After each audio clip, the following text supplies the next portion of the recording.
Pagi. Langsung aja gue mau nanya sama Mahran. Menurut Mahran, apa hal yang udah masuk kategori selingkuh, Mahran? Boleh gue bagi jadi 3 tahap gak? Ya boleh, boleh juga sih. Boleh ada ya? Boleh. Apa aja nih? Ayo. Apa aja?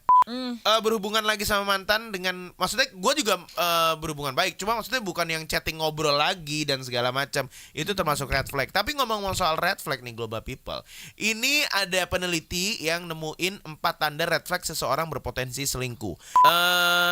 Kayak misalkan nggak tahu ya, kisah siapa di antara kita nggak tahu, mungkin ketahuan selingkuh gitu ya, dimaafin, ketahuan selingkuh dimaafin Kayak temen lagi. gue gitu.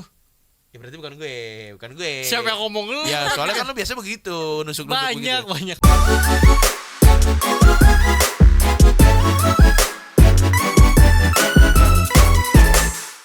Menurut lo Global People, hal apa yang bisa masuk kategori selingkuh versi lo? Ini udah ada satu Global People yang namanya Mahran. Selamat pagi Mahran.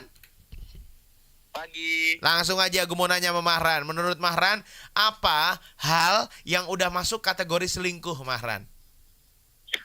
Boleh gue bagi jadi 3 tahap gak? Ya boleh juga sih. Boleh ada ya? Boleh. Apa aja nih? Ayo. Apa aja?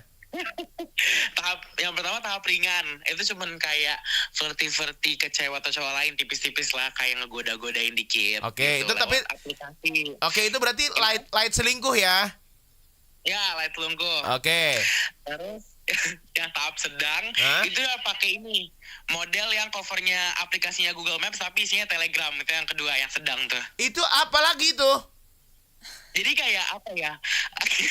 Jadi aplikasi kelihatannya dari luar Google Maps tapi ternyata isinya tuh Telegram gitu. Lo. Maksud gue caranya gimana? Gak tahu, saya pakai hacker kali ya. Iya, pakai hanger ya. Oke. Oh, ada begitu ya. Oke. Yang ketiga, yang terakhir. Yang ketiga tahap berat, yang pasti udah ngapart lah gitu. Oke, udah sentuhan fisik dan lain-lain gitu ya. Pernah punya pengalaman diselingkuhi dengan mantan yang kayak gitu?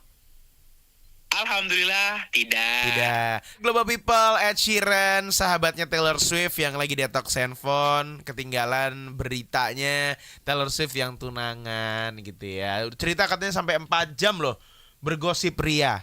Nah, itu kan mereka kan lawan jenis tuh. Ed Sheeran sama Taylor Swift 4 jam ngobrol. Teleponan apa ketemuan sih dulu? Belum tahu tuh ketemuan atau telepon. Ngebakso kayaknya ya. Oh, ngapain? Di pasar Minggu. Hujan-hujan gitu ya. Bakso enak. Nah, deh. kalau kayak gitu gimana? Kan bukan selingkuh itu. Coba Nana jelaskan dulu. Tadi kan soalnya kita ngobrolin hal apa yang masuk kategori selingkuh. Termasuk kalau misalkan ngobrol intens, apalagi berjam-jam, tuh ketemuan. Nah, ini udah ketemuan 4 jam lagi ngobrolnya Taylor Swift sama Ed Sheeran. Kan bukan selingkuh itu tetap. Ya nggak apa-apa sih kalau kayak gitu. Maksud aku kan itu kan nggak intens kan, Kaji, itu namanya live update. Oke, berarti tadi boleh dong kalau misalkan cowok kamu sama teman ceweknya pergi berdua, live update juga 4 jam. Itu enggak. Loh. Gimana coba? ngomongnya? Gimana? Soalnya kan kalau misalnya emang udah bersahabatan, aku juga tahu, aku juga kenal dia gitu. Berarti boleh. Aku ya udah nggak apa-apa kalau Nah, live itu maksud aku update. tuh kayak gitu. Boleh berarti. Itu nggak apa-apa. Tapi yang sahabat tapi nggak sahabat-sahabat banget lah gitu. Biasa aja gitu. Aneh sih sebenarnya. Nih, gini. Ada satu lagi. Kalau menurut gua tuh selingkuh, hal yang udah masuk kategori selingkuh kan tadi menurut gua kan udah kayak sentuhan fisik. Boleh lah, gua setuju sama lo berdua nih, Edo sama Nana, yang bilang katanya chattingan segala macam. Tapi bukan buat orang lain gitu, tapi buat mantan.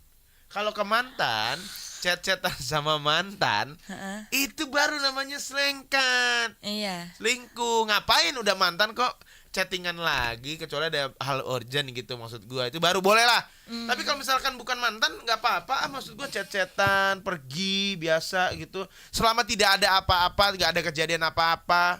Nah, itu supaya menghindari.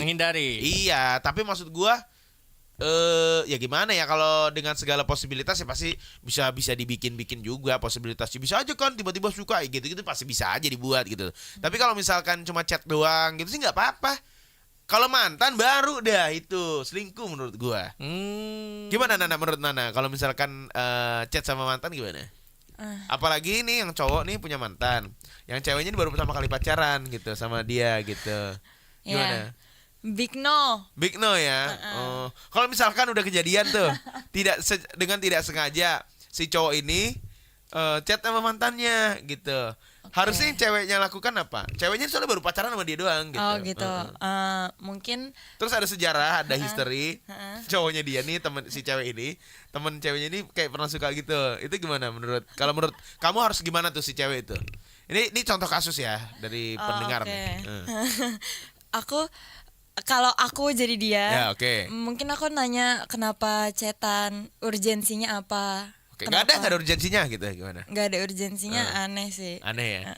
Pokoknya gue setuju sama lo berdua. Chat itu bisa kategori selingkuh tapi sama mantan. Dan itu red flag. Berhubungan lagi sama mantan dengan, maksudnya gue juga berhubungan baik. Cuma maksudnya bukan yang chatting ngobrol lagi dan segala macam. Itu termasuk red flag. Tapi ngomong-ngomong soal red flag nih global people. Ini ada peneliti yang nemuin 4 tanda red flag seseorang berpotensi selingkuh. Jadi sekelompok ilmuwan dari KOC University di Istanbul, Turki. Lagi-lagi dari Turki loh. Banyak peneliti tentang selingkuh di Turki berarti ya. Oh, kasusnya banyak kali di sana. Mungkin bisa jadi. Jadi nemuin ada 4 tanda yang jadi potensi pasangan suka selingkuh. Suka selingkuh ini berarti I like it atau sering. Passion. Wow. Jadi studi ini diterbitkan dalam The Family Journal yang melibatkan 280 responden usianya 18 tahun sampai 30 tahun. Tidak menikah, tidak punya anak, tapi sedang memiliki pasangan yang minimal udah setahun. Hasilnya, pasangan itu akan berpotensi selingkuh kalau sebelumnya pernah selingkuh atau salah satu orang tuanya pernah berselingkuh. Oh, aduh. Ditambah ada 2 faktor lain global people, yaitu ada tingkat attachment avoidance atau menghindari kedekatan emosional dan rendahnya kedekatan emosional seksual jadi tanda seseorang berpotensi selingkuh. Nah, itu. Oh gitu. Oke, jadi yang pertama dia udah punya histori selingkuh. Berarti dia akan ngulang lagi. Iya sih mungkin ya. Udah habit tuh. Terus yang kedua ini faktor lingkungan keluarga. Lingkungan keluarga. Yang kedua lagi adalah attachment avoidance, menghindari kedekatan emosional dan rendahnya kedekatan emosional seksual. Oke. Jadi maksudnya apa kedekatan emosional? Jadi kayak lu udah nggak sayang lagi kali ya, nggak cinta lagi sama pasangan. Iya, berjarak lah. Berjarak. Oke, jadi kalau gue sih setuju ya. Jadi gini, dulu tuh gue pernah pas kuliah itu kan deketin cewek gitu ya. Itu gue nggak mau yang misalkan dia kayak masih punya pacar atau baru putus. Terus deket. Karena takutnya kalau gue jadian sama dia, tadi sangkanya lo nih. Bukan disangka itu, tapi dia bisa ngelakuin hal itu juga ke kita nanti di masa depan. Ngerti nggak maksud gue? Misalkan lo pacaran nih, cewek lo sekarang misalkan itu hasil dari lo nikung contoh, atau dia baru putus dari pacarnya terus langsung ke lo gitu.